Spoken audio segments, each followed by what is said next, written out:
Какие вопросы удалось задать остинским журналистам Владимиру Путину на форуме в Сочи и как в Северной Осетии планируют создавать туризм? Об этом и многом другом расскажем прямо сейчас. В эфире новости на телеканале «Осетия». В студии Елена Черенкова. Здравствуйте. Коротко о главном. В Сочи проходит форум ОНФ «Правда и справедливость». Сегодня журналисты из разных регионов России встретились с Владимиром Путиным. Задать вопрос президенту удалось и североостинским масс-медиа.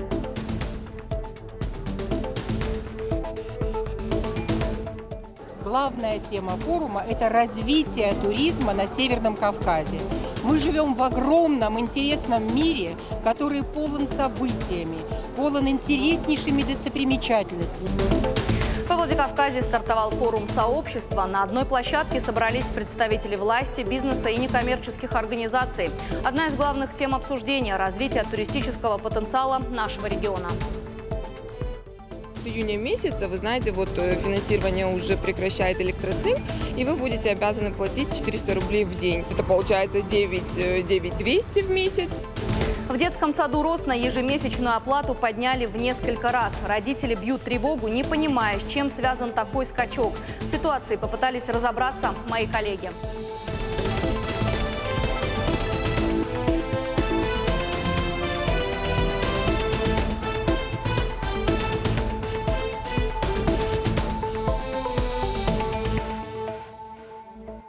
Сегодня в Сочи третий заключительный день форума Общероссийского народного фронта. Туда съехались лауреаты конкурса журналистских работ «Правда и справедливость». Каждый год у представителей региональных СМИ есть возможность попасть на встречу с Владимиром Путиным.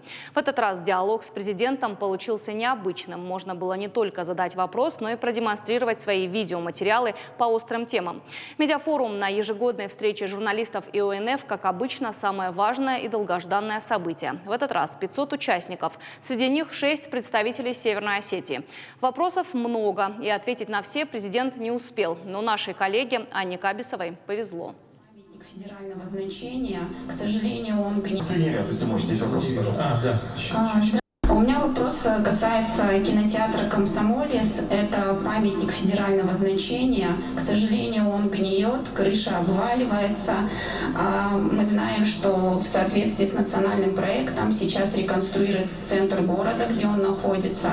И есть программы, по которым планируется показывать национальное наше российское кино. Но, к сожалению, мы ничего не можем сделать. Президент пообещал направить вопрос министру культуры Мединскому. И еще один вопрос по североостинской студии «Кинохроники». Анна Кабисова спросила, можно ли помочь воскресить студию. Владимир Путин ответил. Здесь вообще много вопросов, связанных с развитием и поддержкой документального кино. Это отдельная тема. Мы посмотрим, хорошо? Спасибо. Коллеги из Сочи задали вопрос, который интересовал и нас. Как региональным телеканалам попасть в цифру? Аналоговое вещание завершается уже 3 июня, а 21-я кнопка, которую регионалам пообещали в мультиплексе, так и не заработала. Нет ни одной причины, почему городское телевидение не может вещать в цифровом мультиплексе. Ну, конечно, нет. А что, вас отключают от цифры, что ли? Нам не дают эту цифру. А, не дают частоту? Да. И городские телекомпании готовы участвовать в конкурсе, в государственном конкурсе, через нашу федеральную конкурсную комиссию, через ФКК. Хорошо, это компании, которые годами прошли. Я понимаю, да. Это для меня неожиданно совершенно. Обязательно поговорю об этом в правительстве, в администрации, с теми, кто этим занимается. Непонятно, я с вами согласен, почему мы должны отстричь и выбросить на сторону городские каналы. Как развивать туризм на Северном Кавказе? Этой теме посвящен форум сообщества. Сегодня он стартовал во Владикавказе. Программа на площадках насыщенная. 2 дня будут проходить дискуссии, образовательные мастер-классы, неформальные встречи и презентации проектов. Открыли форум интеллектуальной игрой «Узнай Россию. Юг и Кавказ». Среди участников более 200 человек из районов республики. Проверяли на знание истории и культуры Кавказа. Кроме того, цель – привлечь внимание к достопримечательностям родного края. Также для участников форума прошла сессия сессия на тему «Живое наследие. Создание карты локальных культурных брендов». Добавим, форум сообщества проходит в разных городах России с 2015 года. В Осетии это первая открытая площадка подобного рода. Организаторы мероприятия – Общественная палата России. Ее представители утверждают, в этом году формат форума расширили, причем не только в географическом смысле. Темы приобрели федеральный масштаб. И первая такая тема – именно туризм. Мы хотим их сегодня вовлечь в дело продвижения в медиапространстве достопримечательностей Северной Осетии, сделать так, чтобы в рейтинге регионов информационно открытых с точки зрения достопримечательности Северная Осетия поднялась очень-очень-очень высоко.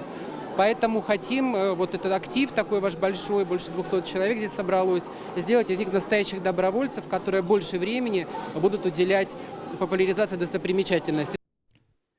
Официально форум открывается завтра. Участие примут федеральные эксперты, руководители органов власти, представители Ростуризма, Министерства по делам Северного Кавказа. А участников форума задействуют в серии дискуссионных секций и мастер-классов. Эксперты расскажут о том, как нарастить туристический потенциал региона, грамотно составить событийный календарь и туристические маршруты.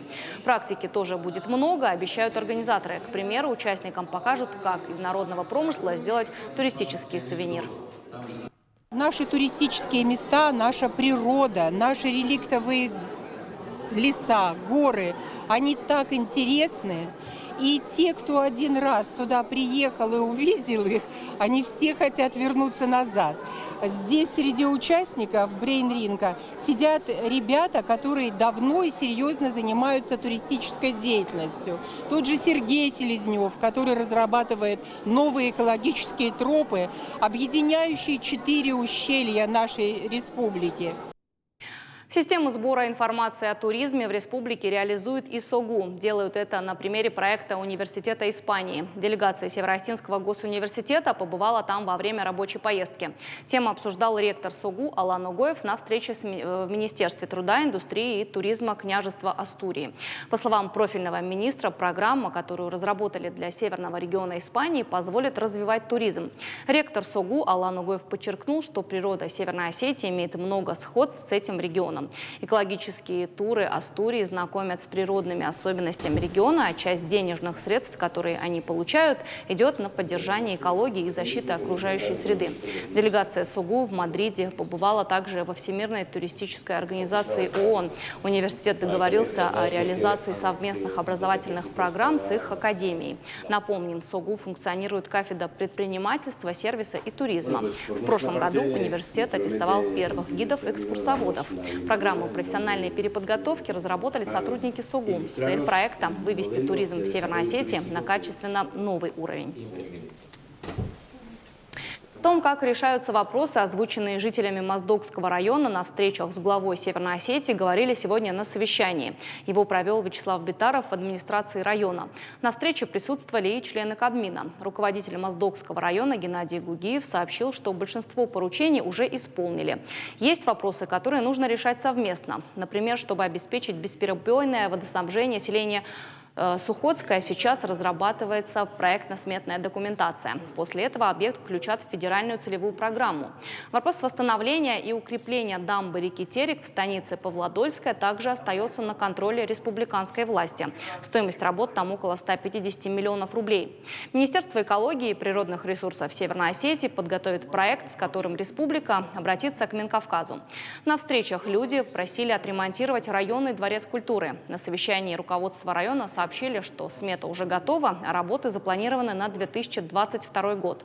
В ремонте остро нуждаются и школы в селениях Виноградная и Троицкая. На летних каникулах там пока проведут текущий ремонт зданий, а на следующий год капитальные работы. В селении Кизляр в 2020 году построят школу, а в селениях Хурикау и Кусово скоро смогут без проблем пользоваться услугами сотовой связи. Об этом сообщил руководитель профильного управления Алан Салбиев. Сотовые операторы готовы строить дополнительные вышки. Что касается доступности высокоскоростного интернета, то этот вопрос решили на встрече Вячеслава Битарова с министром цифрового развития России Константином Носковым. Тогда стало известно, что республика получит 290 миллионов рублей из федерального бюджета. Глава республики Вячеслав Битаров сегодня говорил и о профилактике терроризма. Он провел выездное совещание антитеррористической комиссии в Моздоке. Глава отметил, что в современном мире это одно из главных угроз безопасности человечества, и важно проводить профилактические мероприятия именно среди молодежи, потому что эта часть населения наиболее подвержена негативному влиянию различных антисоциальных и криминальных групп. Говорили и о безопасности объектов топливно-энергетического комплекса. Собравшиеся обсудили меры, которые необходимы, чтобы повысить уровень защищенности этих объектов. И в продолжении этой темы в Москве задержали уроженца Северной Осетии, который перечислил ИГИЛ 50 миллионов рублей. 26-летний Георгий Гуев переводил деньги организации с января 2015 года. Об этом сообщает ТАСС со ссылкой на сотрудников ФСБ и Следственного комитета России, Центра общественных связей ФСБ, Следственный комитет России. По их данным, подозреваемый использовал банковские карты. За рубежом средства обналичивали и направляли на подготовку терактов. При обыске в квартире задержанного обнаружено значительное количество банковских карт, мобильные телефоны с инструкциями от координаторов ИГИЛ, экстремистская литература и атрибутика. В детском саду «Росна», это во Владикавказе, повышают ежемесячную оплату. Родители недовольны. Утверждают, что их попросили вместо привычных 2000 рублей платить 9. До 1 апреля этого года детсад был подведомственным учреждением Электроцинка. Теперь социальный объект принадлежит Министерству имущества республики. Но почему тогда растет цена на услуги детсада? Моя коллега Карина Гигалаева попыталась распутать клубок и выяснить, сколько и кто будет платить, что делать тем, кто с новыми ставками не согласен. И при чем тут республиканский Минобр? Алана Дулаева – мать двоих детей. Старшая дочь ходила в детский сад «Росна» больше 3 лет. Сейчас туда отдали младшую. И разница колоссальная, говорит Алана. Раньше в детсаду были все условия – творческие кружки, спортивные секции. С детьми работали логопеды и психологи. Сейчас, утверждает мама девочек, персонал сократился в 2 раза. Остались только воспитатели и повара. А еще родители недовольны суммой, которую им придется платить. Изначально мы ходили как от сотрудников Электроцинка на стоимость 2000. Сейчас нам Шалыгина, то есть заведующая этого садика Нелли Федоровна, 18 апреля говорит, что стоимость повышается, и перед фактом нас поставила, что с июня месяца, вы знаете, финансирование уже прекращает Электрацинк, и вы будете обязаны платить 400 рублей в день. Это получается 9200 в месяц. Директор сада Нелли Шалыгина поясняет, «Росна» не муниципальный детский сад. Раньше принадлежал Электроцинку, и завод оплачивал часть суммы за содержание детей своих работников. Остальные, те самые 2000 в месяц, доплачивали родители. С 1 апреля имущество социального объекта передали республике, но статус детсада частный не изменился. Только теперь землю и здание предпринимателя арендуют у республиканского Минимущества. Руководитель детсада говорит, после закрытия завода бывшим работникам Электроцинка придется платить 4000 рублей. Это меньше, чем надо для того, чтобы частное дошкольное учреждение было рентабельным. Потому и пришлось сократить часть персонала. Экономически выгодная оплата, утверждает Нелли Шалыгина, около 9000 рублей в месяц. Такую сумму, кстати, платят родители, которые к Электроцинку отношения не имеют. Я арендую это помещение. Но я и раньше это арендовала. И все эти годы, с 2008 года, мы арендовали это помещение.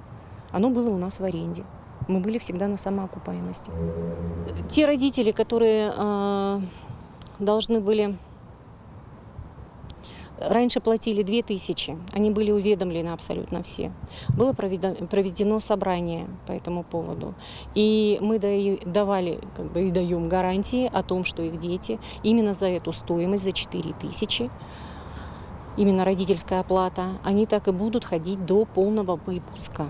Но даже на 4000 в месяц согласны не все. 16 семей из бывших работников Электроцинка уже забрали документы и встали на очередь в муниципальные детские сады. Сейчас в Росне осталось 47 детей. Понизить стоимость услуг в 2 раза директор детсада готова лишь заводским семьям. Их тут 37.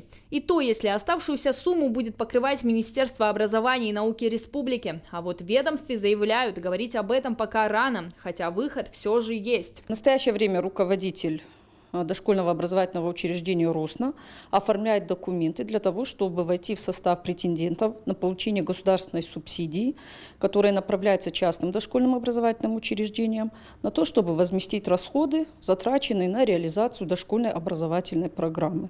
Безусловно, размер субсидий позволит снизить на определенный размер стоимость услуги за дошкольное образование в частном учреждении. Все дети, которые не смогут по причине возросшей платы родительской посещать данные дошкольные учреждения, будут обеспечены местами в государственных и муниципальных дошкольных образовательных учреждениях. Размер субсидий составит чуть больше 3000 рублей в месяц. Ровно столько ведомство выделяет и на муниципальные дошкольные учреждения.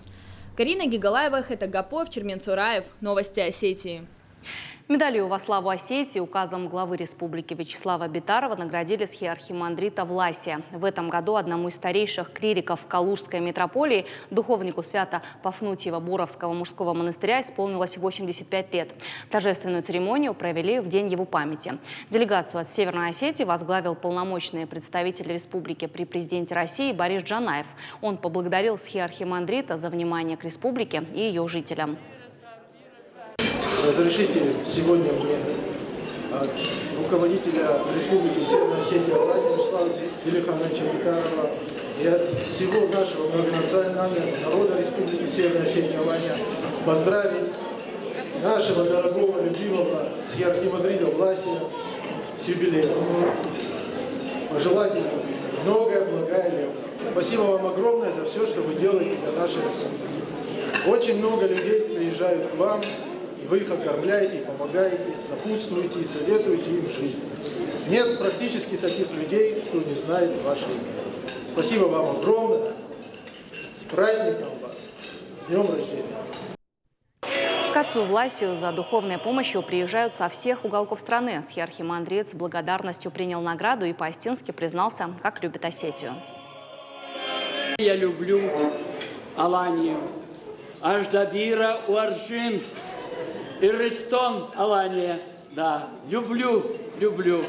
Вот. Поэтому я принимаю медаль эту не как свою заслугу, а как молитвы нашей братьи за народ. Тот, который благословил мне еще архимандрит Ипполит, передал преемственно печься и окормлять этот народ.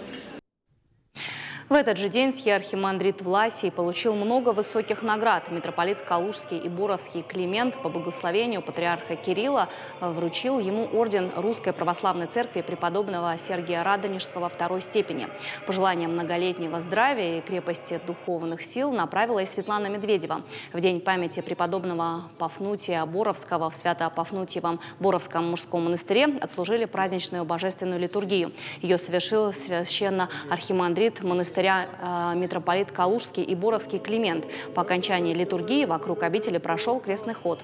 После богослужения прихожан пригласили на праздничную трапезу. Ростелеком организовал видеомост для ветеранов Великой Отечественной войны. Встреча уже стала традиционной. Его проводят 11-й год подряд.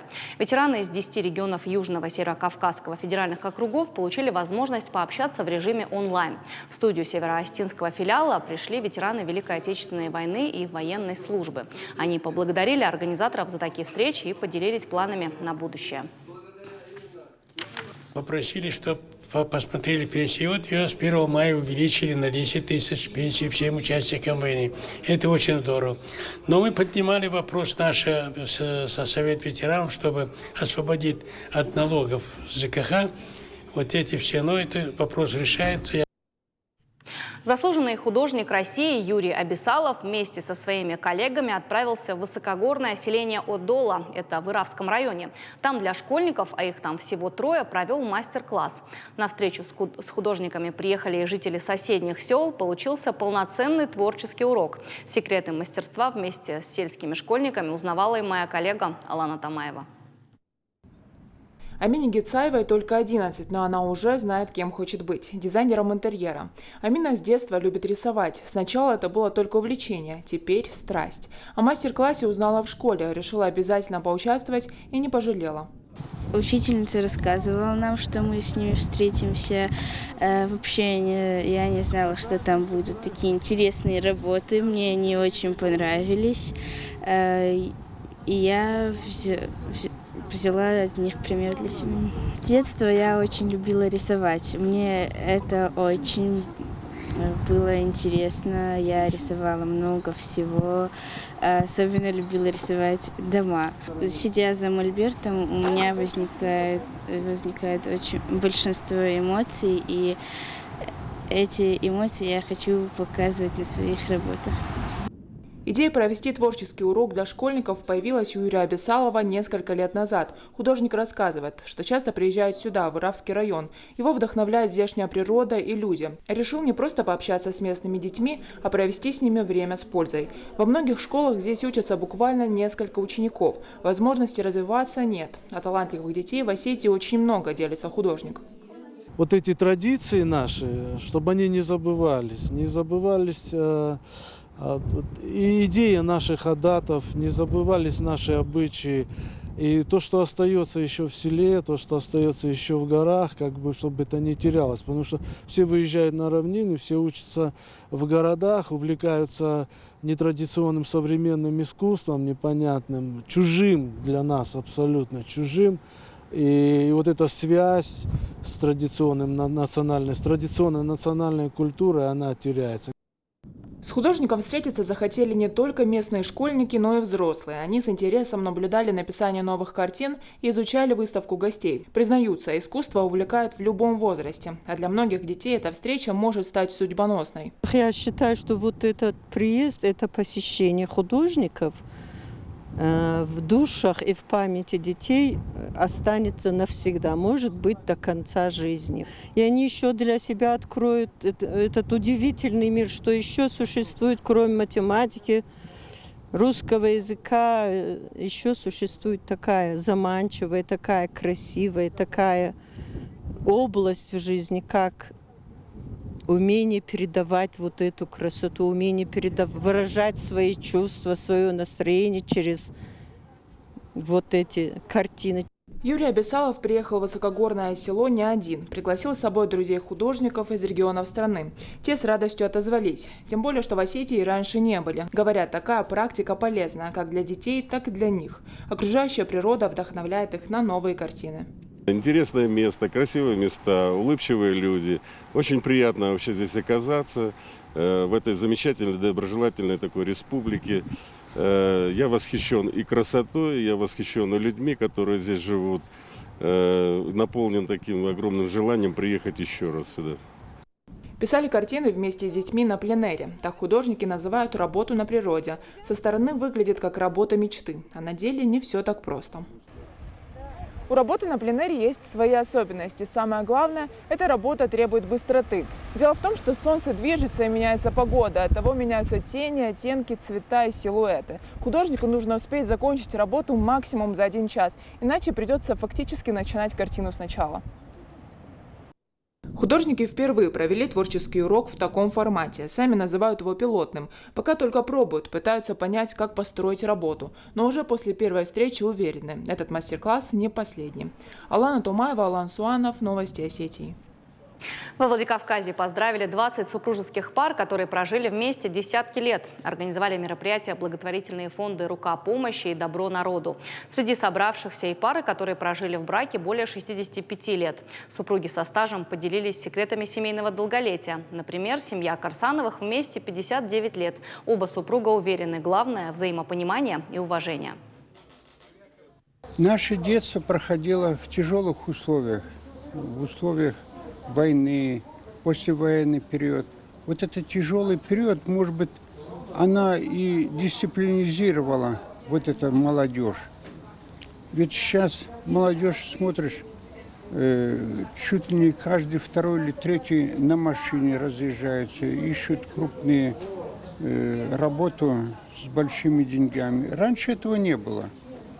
В наше время это не было. Лишь бы работа была. На этом моя часть выпуска завершена. Передаю слово своему коллеге из остинской редакции Феликсу Бритаеву. Феликс, добрый вечер. Бужныглена югарман зардыбарра тайодна абона программой салдар темой. Фанышанканзнан самай қуама матар шойрах ишфарш районы сарджита. Зауджикау аэропорта куштарашта куд ама саман айфтой. Штайна саман бақуд ком-кома эфира шар рашт қармай. Разурзыштам, равдишсыштам фала салдар минуты фашта.